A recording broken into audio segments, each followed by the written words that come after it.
Okay, another ruddy business conference, but we've heard him speak again. You ain't so tough with that bad boy tuck. I'ma get it how I'm living, I'ma walk the walk. Outline my lines, I rap through thought. Hey friends, what's going on? Welcome back to Football Therapy with me, your host Jan.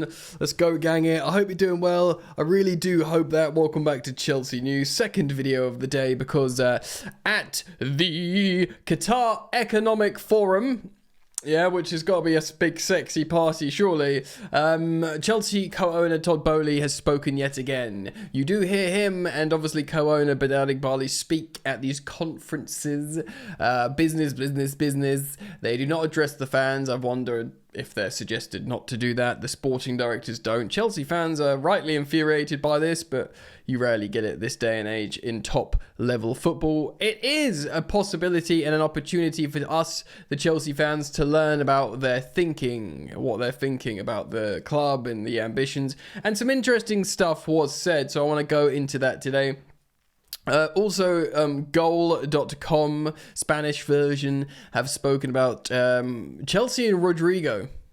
Not Chelsea, Rodrygo in the Premier League, Chelsea, and this was published today, this afternoon. So that's very, very interesting indeed. Of course, he would be an amazing signing for us in terms of looking for that player to play on the left. Predominantly, he wants to play on the left, of course. There's three superstars at Madrid that want to play on the left, and there's two guys in front of Rodrygo in terms of hierarchy, both being Vinicius Jr. and Kylian Mbappe.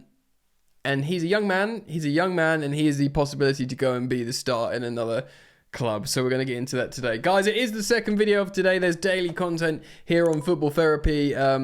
Join the hype train. Drop a like on the video. Subscribe if you're new, only if you want to. But hit the bell if you choose to. Let's get into it.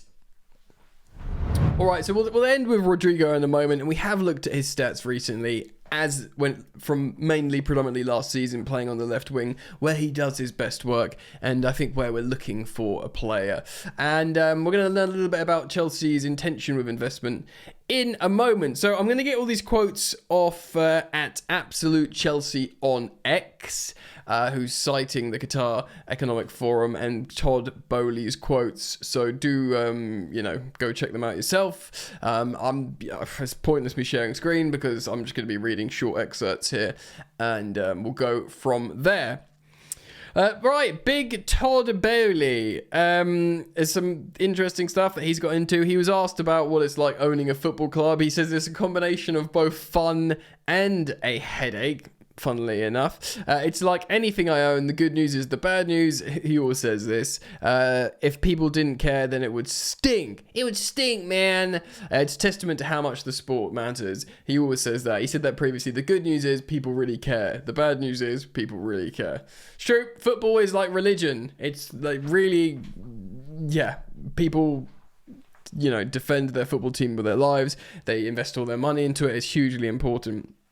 He goes on to talk about the Premier League. I've been speaking about this a lot. For a lot of Chelsea fans want a change of ownership at Chelsea. Now, I've been pretty consistent. I wouldn't necessarily cry if these owners left, but I would certainly be concerned for what comes next. Because when Roman Abramovich had the club seized from him, Rain Group sold Chelsea to the best bidder, not the highest bidder. Boehly Clearlake had certain obligations they had to fulfill as Chelsea owners. If they sell Chelsea, they won't do that. There'll be no Rain Group selling it for best bidder. They'll sell to the highest bidder, and that could come with some really problematic ownerships. But it would certainly be another American consortium, because the value in the Premier League is the Premier League's financially massively undervalued comparatively to American sports teams, despite being watched way more the Premier League. So it would just be another American consortium, especially with how the owners and directors test is tightening up. So you wouldn't get Qataris, Saudis, or whatever. We might have been bought by someone like Sir Jim Ratcliffe, Ineos, and he did try and buy Chelsea late, of course, but he's now owning Man United, and to be honest, he's not so popular. So it's interesting because what he's about to say here, Boehly, reiterates how all these American potential sports teams, Premier League team owners, this is how they're viewing the Premier League as this really exciting, undervalued asset. He says, if you look at the Premier League right now, there's so much excitement in it, especially with what's going on last weekend. On the last weekend, there's 7 teams that could be making Champions League. The winner, is there? Top 5 and, top 5 and the winners of the Europa League. So where's that 7th, Todd? Am I being a knob? Am I wrong? The winner of Tottenham and Man United will go into the Champions League. We'll have 9 teams in European competition. I think that is true. Out of the Premier League alone, which to me is testament to the quality of the product. To be part of that is a privilege. And it bloody is, mate. Don't you forget it. He goes on to say, I think the level of the competition is ferocious. The margins of error are so small. I didn't appreciate how small the margins of error were. I think the sports has gotten more and more competitive in the Premier League, and that makes winning all that much sweeter. I didn't really know how much I'd love a goal. A goal feels so good, and giving up a goal is the worst. There's nothing like a goal. Goal, goal, goal! I like goals. We are going to get to some more serious stuff here, but he's showing he likes goals. Look, we can all get on board with that, right? We like goals. Could do with some more of them, to be honest. He was asked if he's going to increase his role at Chelsea, which I thought was a peculiar question. I'm wondering if that means ownership equity, which we'll get into. He says, increase my role at Chelsea. I think chairman is a pretty good one. Of course, he's the chairman.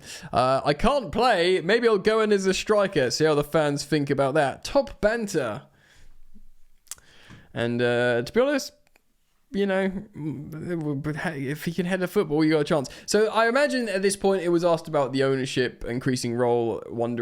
I'm wondering, speculating if that means ownership percentage. But he goes on to, this is pertinent, he goes on to say this. We have a good partnership at Chelsea. So when he says partnership, I'm assuming he means ownership, partnership, Clear Lake Capital. Like it, and here's is interesting. Like every partnership, you have times that you have to work through and times that are better.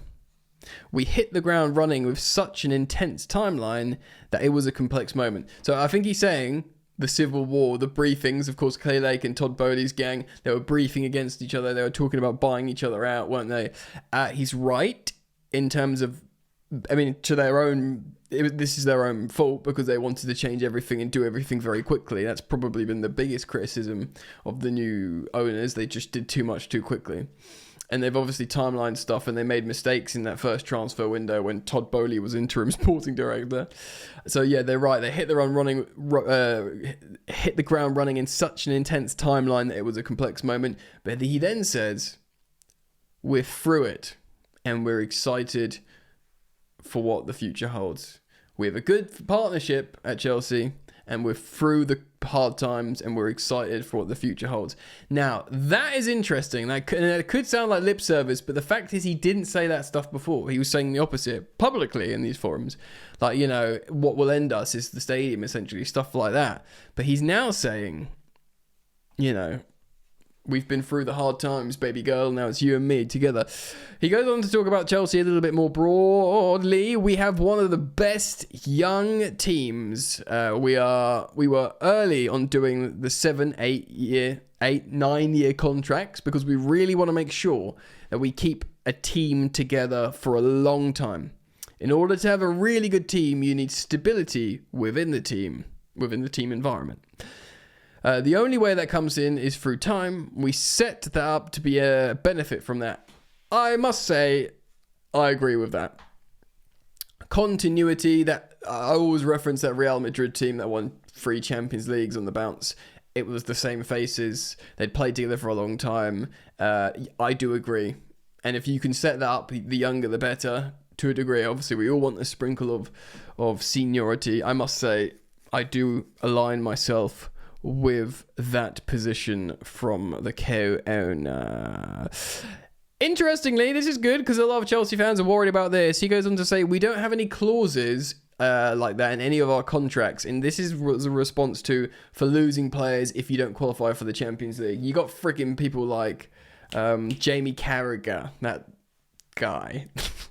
saying if I don't get Champions League, Palmer's going to be off. He's going to be off. And there was speculation that there was a clause that maybe like, you know, Chelsea, that a release clause comes in, like you can buy Cole Palmer for 80 million or 70 million if Chelsea aren't playing in the Champions League, or this, that and the other, or a player is allowed to, you know, whatever, go somewhere else, where he says there's no clauses, they've watertight everything, and there's no concerns for Chelsea fans there, which is very positive, you'd have to say. Goes on to speak about the Club World Cup. We're going to the Club World Cup. We are laser focused on the Club World Cup. We have some players that are joining us that weren't on the team. Andrey Santos. We are really excited about him and what he can add to the squad. Not being sold to Arsenal, not being sold to Bayern Munich, as all the European footballing media would have us believe. We're excited about Andrey Santos coming to Chelsea to our squad. He picked him out there. Yeah. We've done most of our investing. We're not looking at it as spend. We look at it as an investment. We're trying to build the best portfolio of players that can perform at the highest level for the longest periods of time. That's business, of course. Portfolio assets, football fans won't like it, but what they will like is highest level for longest period of time. One would assume. We know what we need to do. Buy a striker.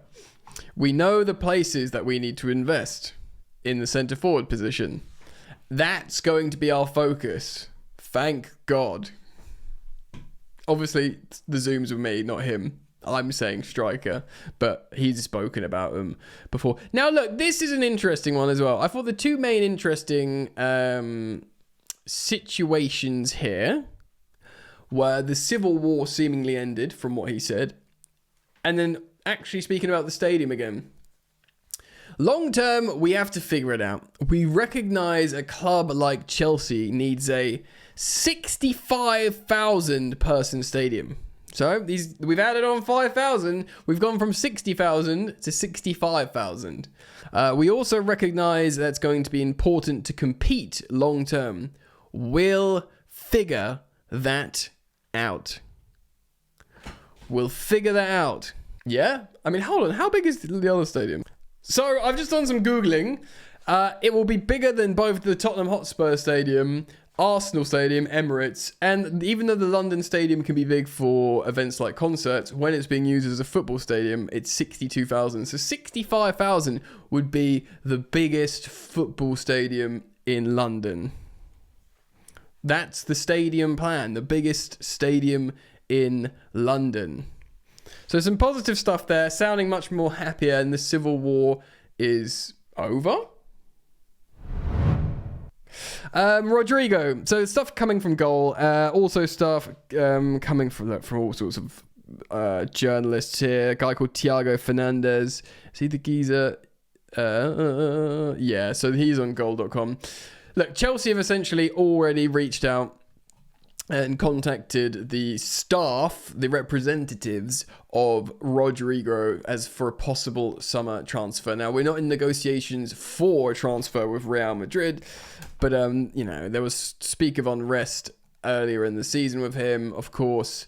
We know he just simply won't be able to get to play in his favoured position on the left wing, and if he comes to Chelsea, not only will he be afforded that opportunity, we're looking for the guy. You can be the guy there, you know. We've got good options on the right, Neto and Noni. You know, we've got this good young kid, George, who can play in different places. We've got people that down in the middle, Palmer and Esteban Willian, that can play this creative free role. There is a amazing opportunity here to be the guy on the left hand side, you know, which is incredible, really, an incredible opportunity for him should he want to join the superstar Chelsea project. 65,000 people stadium. You might be 30 by the time we open it, but yeah, pretty good if you ask me. Guys, let me know your thoughts. Please do comment down below. Sounds like they're more happy chappies. Of course, they were seen together in the stadium for the first time in months, really. So they're clearly mates, #mates again, which is good for us ultimately because we don't want this unrest behind the scenes. We want as much stability throughout the club as possible so we can become a really good title winning team again. So thank you for letting me know your thoughts down in the comment section below. Thank you as always for liking and subscribing. And I do hope to see you back here very soon. Enjoy the football. Peace.